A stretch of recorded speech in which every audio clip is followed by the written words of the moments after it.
মেডিকেলে ভর্তিতে দুর্নীতির অভিযোগ, রাজ্য জুড়ে অভিযানে ইডি, সল্টলেক, দুর্গাপুর সহ একাধিক জায়গায় ইডির হানা।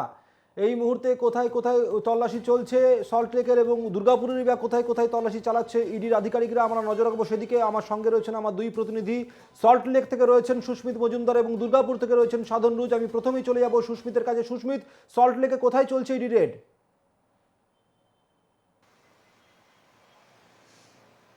দেখো, একেবারেই BC-35 এবং 36 যে বাড়িতে, অর্থাৎ কেবিসি যে মেডিকেল কলেজ রয়েছে, সেই মেডিকেল কলেজের এক নিকট আত্মীয় তিনি এখানে থাকেন।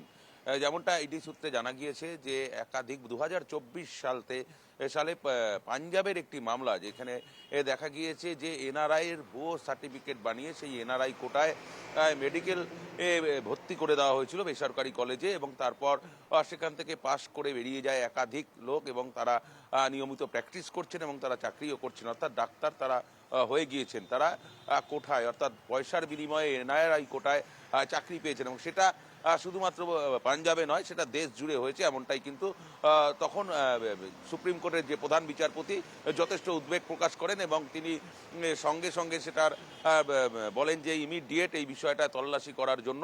তারপরে কিন্তু তল্লাশিতে নেমে ইডি দেখেন দেশ জুড়ে কিন্তু এই ঘটনা ঘটেছে, বিভিন্ন জায়গায় বিভিন্ন ক্ষেত্রে রয়েছে।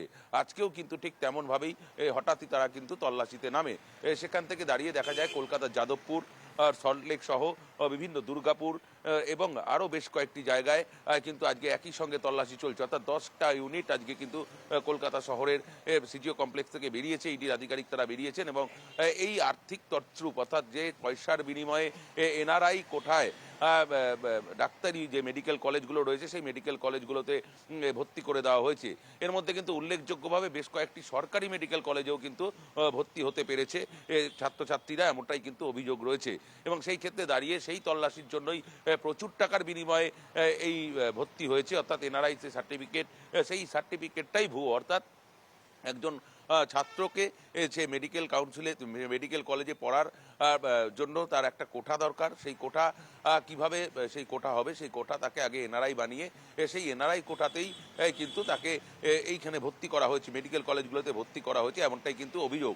এবং সেই অভিযোগের ভিত্তিতেই কিন্তু সমস্ত মেডিকেল কলেজগুলোতে এবং সেই মেডিকেল কলেজগুলোতে যে ছাত্র। বেশ, তুমি সঙ্গে থাকো সুস্মিত, আমরা একবার দুর্গাপুর দিকে নজর রাখবো, কারণ সেদিকে রয়েছে আমাদের প্রতিনিধি সাধন রুজ। সাধন, দুর্গাপুরেও কিন্তু একই সঙ্গে ইডির হানা চলছে। দুর্গাপুরে কোথায় কোথায় হানা দিয়েছেন ইডি আধিকারিকেরা?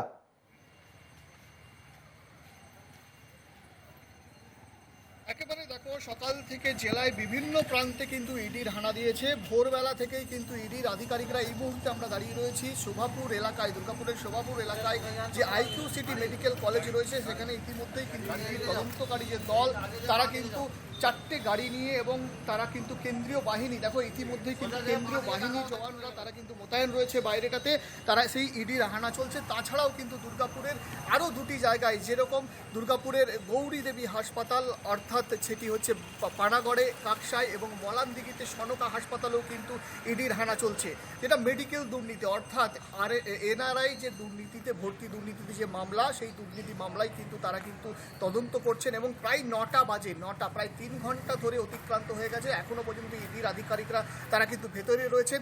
এবং তার সঙ্গে সঙ্গে তোমরা জানিয়ে রাখি, এই সমস্ত যে মেডিকেল কলেজগুলি, তাদের যে কর্ণধার, সেই কর্ণধার মালিকের বাড়িতেও কিন্তু ইতিমধ্যে ইডির হানা চলছে। এবং প্রায় 3 ঘন্টা অতিক্রান্তর পরেও ইডির আধিকারিকরা ভেতরে তারা কিন্তু তদন্ত করছেন, এবং যে সিআইএসএফ যারা কেন্দ্রীয় বাহিনী, তারা কিন্তু এই যে আইকিউ সিটি হাসপাতাল, শোভাপুরে বেসরকারি যে হাসপাতাল, সেই শোভাপুরের বেসরকারি হাসপাতালের বাইরে কিন্তু মোতায়েন রয়েছে। ভেতরে কিন্তু না জিজ্ঞাসা করে কাউকে ভেতরে প্রবেশ করতে দেওয়া হচ্ছে না। সুমিতদা, আমি সাধন যেটা জিজ্ঞেস করবো তোমাকে, বেশ কিছু ছাত্র তাদের উপর অভিযোগ উঠেছিল যে তারা নাকি মোটা অঙ্কের টাকা দিয়ে জাল সার্টিফিকেট বানিয়ে এই কোটাতে ভর্তি হয়েছে। এরকম কোনো ছাত্রদেরকে বা পড়ুয়াদেরকে কি শনাক্ত করা গেছে?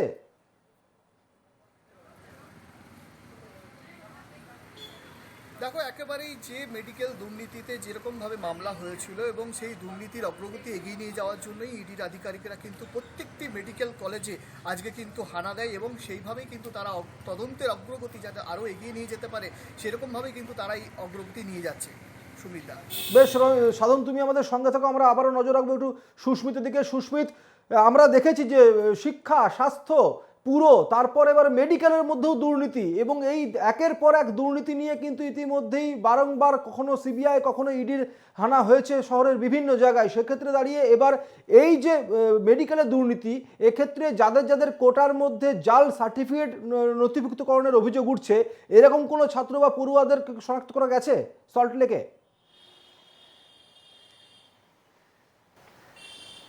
দেখো এখনো পর্যন্ত কিন্তু এই যে বাড়িতে সল্টলেকে যে বাড়িতে এসেছে এটা কিন্তু যে কেপিসি মেডিকেল কলেজ যেটা রয়েছে, অর্থাৎ সেই মেডিকেল কলেজের এক নিকট আত্মীয়ের বাড়িতে এসে আসা রয়েছে। তার কারণ এখনো পর্যন্ত কিন্তু নাম পাওয়া যায়নি, ইডি সূত্রে নাম জানা যায়নি।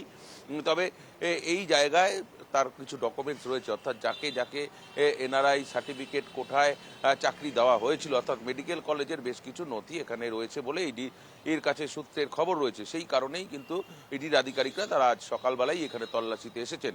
এখনো পর্যন্ত প্রায় 3 ঘন্টা অতিবাহিত হয়ে গিয়েছে। সিআরপিএফ সেই বাড়ির সামনে মোতায়েন করে রাখা হয়েছে, ঘিরে রাখা হয়েছে, এবং যে বাড়ি পুরো বাড়ি কিন্তু তল্লাশি করা হচ্ছে। যেমনটা এর আগে একাধিক ক্ষেত্রে দেখা গিয়েছে, ইডি বা সিবিআই যখন তল্লাশি করে তারা যেমন সিআরপিএফের জওয়ান যারা থাকেন তারা বাইরে থাকেন এবং ভেতরে আধিকারিকরা চলে যান। এবং সেই আজকে যেমন সকালবেলাতেই 6টার সময় 10টা টিম বেরিয়েছে, অর্থাৎ কলকাতা সহ কলকাতার যে পার্শ্ববর্তী অঞ্চলগুলো রয়েছে জেলার ক্ষেত্রে সেই সব জায়গা একদমই নজর রাখবো সুস্মিত, আমি তোমাকে সঙ্গে থাকবো, আমি এই খবরের দিকে আবারও নজর রাখবো। তবে এখন সময় হয়ে গেছে একটা বিরতির।